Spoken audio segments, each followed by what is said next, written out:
ప్రజలచే ఎన్నుకోబడినటువంటి మీ అందరికీ పేరు పేరున ముందుగా నా నమస్కారాలు నేను తెలియజేస్తున్నాను. అనూహ్యమైనటువంటి విజయాన్ని మనం సాధించడం జరిగింది. పవన్ కళ్యాణ్ గారు మాట్లాడుతున్నటువంటి సందర్భంలో తెలియజేశారు.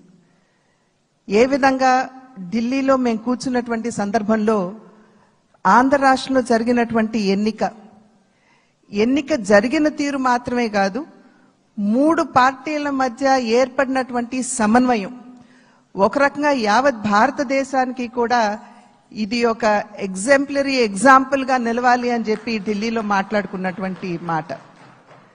అటువంటి సందర్భంలో కేవలం ఇక్కడ ఉన్నటువంటి నాయకులకి మాత్రమే కాకుండా ఈ 3 పార్టీలకి సంబంధించినటువంటి ప్రతి కార్యకర్తకి పేరు పేరున నేను శిరస్సు వంచి నా నమస్కారాలు తెలియజేస్తున్నాను. అదేవిధంగా తెలుగు ప్రజలు గడిచిన 5 సంవత్సరాల కాలంలో వారు ఎదుర్కొన్నటువంటి సమస్యలు, ఒక విధ్వంసకర పాలన, విద్వేషపూరిత పాలన, కక్షపూరితమైనటువంటి పాలన ఎదుర్కొన్నటువంటి సందర్భంలో అభివృద్ధి అన్న పదానికి అసలు అర్థం లేకుండా పోయినటువంటి నేపథ్యంలో సంక్షేమం, నిజమైనటువంటి సంక్షేమం అన్నది ప్రజలు దూరమైనటువంటి సందర్భంలో విసిగి వేసారిపోయినటువంటి ప్రజలందరూ కూడా మనం ఊహించలేదు. ఇంతటి ఘనమైన విజయం మనం సాధించగలమని చెప్పి మనం ఊహించలేదు. ఖచ్చితంగా అధికారంలోకి వస్తాము అనేటువంటి భావన ప్రతి ఒక్కరిలో ఉన్నప్పటికీ, ప్రతి నాయకుడికి వచ్చినటువంటి మెజారిటీని ఒక్కసారి మనం చూసినట్లయితే ప్రజలు ఒక కసితోటి ఎట్లాగైనా సరే ఈ యొక్క ప్రజా వ్యతిరేక పాలనకి అంతం పొందించాలి, జగన్మోహన్ రెడ్డి అనేటువంటి ఒక రాక్షసుడు ఎవరైతే పరిపాలిస్తున్నారో ఇంటికి పంపించాలి అనేటువంటి భావన ఏదైతే వారి మనసులో కరుడుగట్టి ఉన్నదో అది వారు బయటికి చెప్పకనే వారు ఓటు మాధ్యమంగా తెలిపినటువంటి నేపథ్యంలో వారందరికీ కూడా, తెలుగు ప్రజలందరికీ కూడా నా ధన్యవాదాలు నేను తెలియజేస్తున్నాను. ఒక పక్క అనూహ్యమైనటువంటి విజయం అని చెప్పి మనం అందరం చాలా సంతోషపడినప్పటికీ, రెండవ పక్కన మనం ఈ విజయం నుండి నేర్చుకోవాల్సినటువంటి పాఠాలు కూడా ఉన్నాయి అని చెప్పి గ్రహించవలసినటువంటి అవసరం ఉన్నది అని చెప్పి గట్టిగా విశ్వసిస్తున్నాను నేను. ఎందుకంటే ఎప్పుడైతే రాష్ట్ర అభివృద్ధిని మనం పట్టించుకోకుండా ప్రజల్ని నిజమైనటువంటి సంక్షేమానికి ఎప్పుడైతే మనం దూరం చేస్తామో, మాకు తెలుసు ఏ విధంగా నిర్ణయం చేయాలి అని చెప్పి ప్రజలు ఈ ఎన్నికల్లో ఓట్ల మాధ్యమంగా వారు మనకి ఒక హెచ్చరిక ఇచ్చారు అని చెప్పి నేనైతే భావిస్తున్నటువంటి నేపథ్యం.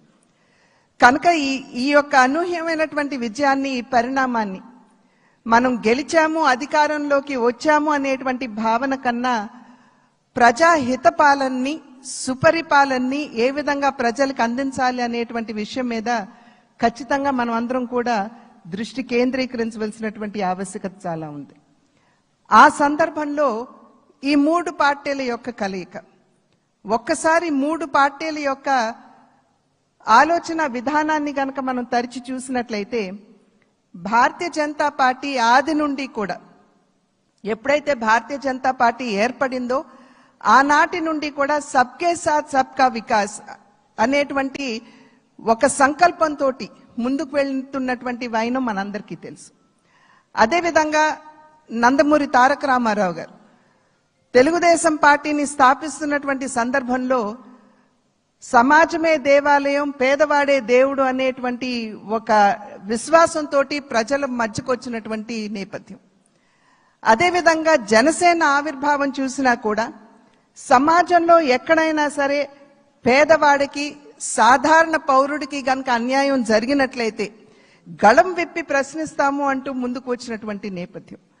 కనుక ఈ 3 పార్టీల యొక్క ఆవిర్భావం, వారి యొక్క ఆలోచన విధానం చూసినట్లయితే ఒకే దిశలో ఒకే రకంగా ఉన్నటువంటి విషయాన్ని మనం గమనించాలి.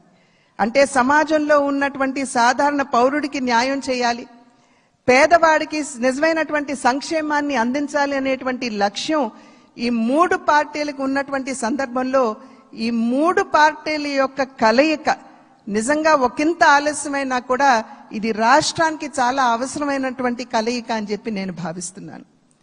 మరి నేను అనేక సందర్భాల్లో చెప్తూ ఉంటాను, ఈ మూడు పార్టీల యొక్క కలయిక చూసినప్పుడు ఒక త్రివేణి సంగమాన్ని మనం చూస్తున్నట్టుగా మనం భావించవలసినటువంటి నేపథ్యం. ఒక పక్క చంద్రబాబు నాయుడు గారి స్ఫూర్తి, చంద్రబాబు నాయుడు గారి యుక్తి, రెండవ పక్క నరేంద్ర మోడీ గారి స్ఫూర్తి, అదేవిధంగా పవన్ కళ్యాణ్ గారి శక్తి. ఈ మూడింటి కలయికే ఇవాళ రాష్ట్ర ప్రజల ముందు ఈ యొక్క అలయన్స్ గా కూటమిగా ముందుకొచ్చినటువంటి విషయాన్ని మనం అందరం కూడా గమనించవలసినటువంటి అవసరం చాలా ఉంది.